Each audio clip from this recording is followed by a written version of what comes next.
Hello, tu veux apprendre? Tu veux connaître des applications? Abonne-toi et like.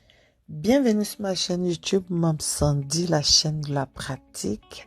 Salut les amis, j'espère que vous allez bien. Aujourd'hui, nous sommes ensemble pour parler de la nouvelle fonctionnalité WhatsApp. La fonctionnalité existait déjà dans Messenger, dans Facebook Messenger, le message temporaire ou message éphémère. Donc, ce sont des messages qu'on envoie à une personne et ces messages disparaissent au bout d'un moment. Dans WhatsApp, 7 jours après, les messages disparaissent. Donc, pour ce faire, on va se rendre dans WhatsApp. Lorsqu'on est dans WhatsApp, on va cliquer sur l'un de nos destinataires. Lorsqu'on clique comme ça, on a 4 boutons: message, téléphone, caméra. Il faut cliquer sur le 4e bouton ici. Donc, lorsqu'on clique sur le bouton,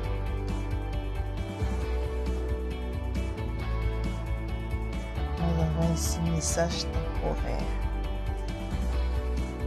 Par défaut, message temporaire est désactivé. Et donc, si vous en avez besoin, vous pourrez cliquer sur message temporaire et l'activer.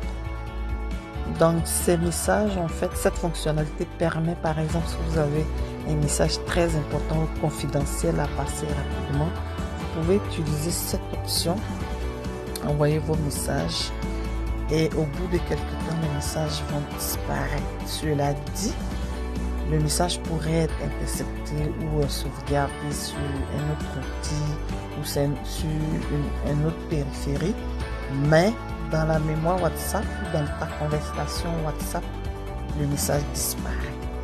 Donc, on clique sur message temporaire. Vous voyez que vous avez l'option de l'activer et le désactiver. Dans notre cas, on va le désactiver. Lorsque c'est désactivé, tous vos messages sont sauvegardés en fait. Et s'il est activé, les messages disparaissent. Ça pourrait être intéressant par exemple pour les gens qui n'ont pas assez de mémoire dans leur téléphone.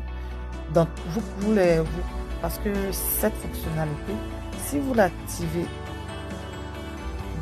chez un destinataire, c'est activé pour ce destinataire. Donc ça veut dire que c'est pas comme une option globale pour tous vos interlocuteurs dans votre téléphone. Donc, par exemple, si vous l'activez pour tous les interlocuteurs, ça pourrait être intéressant parce que votre WhatsApp ne va pas charger votre appareil photo ou créer du désordre dans vos différentes images. Au fur et à mesure que les messages sont envoyés, 7 jours après, tout s'efface. Donc, ça pourrait être pratique, par exemple, pour les gens qui font des affaires, qui ont des groupes d'affaires dans WhatsApp. Donc, c'était la première fonctionnalité et puis on vous l'explique vraiment clairement ici. Activer cette option fera en sorte que les nouveaux messages disparaîtront de cette discussion au bout de 7 jours. Les destinataires peuvent toujours enregistrer ces messages comme je vous le disais. Ce n'est pas parce que vous l'avez activé que vos messages ne sont pas interceptés ou ne sont pas gardés. En tout cas, avant la suppression des 7 jours, la personne pourrait sauvegarder le message quelque part où il veut.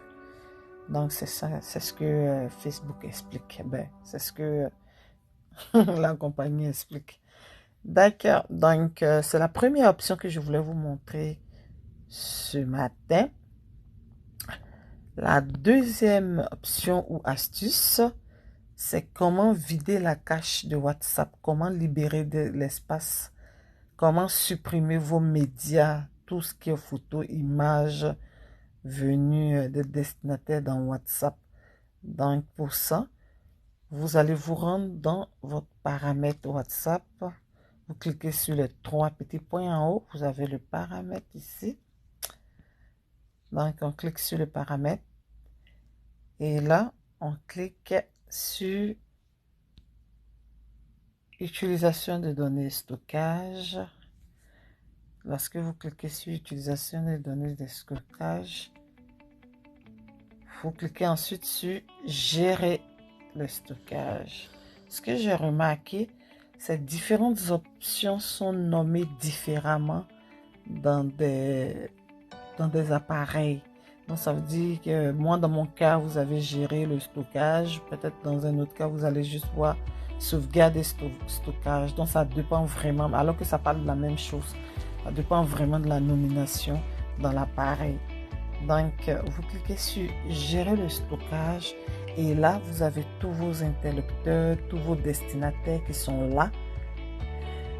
Le travail que je trouve fastidieux, c'est que on prend, il n'y a pas genre comme un bouton pour sélectionner toutes les médias et les supprimer en même temps. Il faut vraiment faire destinataire par destinataire.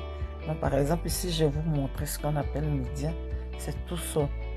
Les fichiers, les vocaux, les vidéos, tout ce qu'on envoie par WhatsApp. Et ils sont là, souvent, ils créent du désordre dans votre appareil, dans vos images. Vous avez des images que vous ne reconnaissez jamais dans vos images personnelles. Souvent, c'est WhatsApp qui fait ça. Donc, pour vider la mémoire de WhatsApp, vous pourrez faire ça, venir sélectionner tous les médias comme ça et les supprimer. Avant de les supprimer, vous avez déjà une confirmation. WhatsApp vous dit que si vous supprimez ces médias, ils seront supprimés dans le média, mais ils pourront toujours apparaître dans votre appareil téléphone. Donc, vous pourrez les supprimer ici et après aller faire du ménage dans votre téléphone. Moi, dans mon cas, dans WhatsApp, je vais dans gérer stockage, je supprime tous les médias et je vais dans mon téléphone, dans paramètres, je vais supprimer aussi les médias de WhatsApp. Vous êtes capable de sélectionner chaque application dans votre téléphone et vider la cache de cette application. Donc comme ça, on fait supprimer et je fais supprimer. En ce moment, vous voyez, une fois que vous supprimez tous ces médias, le destinataire ne sera plus listé ici. Généralement, c'est tous ceux qui envoient plein d'affaires, des vocaux, des images, surtout les groupes. Ça, par exemple, c'est un groupe, vous imaginez. Ça, c'est de la mémoire gratuite consommée. Donc, il faut souvent les supprimer dans WhatsApp et aller aussi les supprimer dans votre téléphone. Donc, ce sont ces deux petits points que je voulais voir avec vous dans cette vidéo. J'espère que je vous ai aidé. Si c'est le cas, likez, partagez et aimez ma page. Merci, bonne soirée à vous. Au revoir.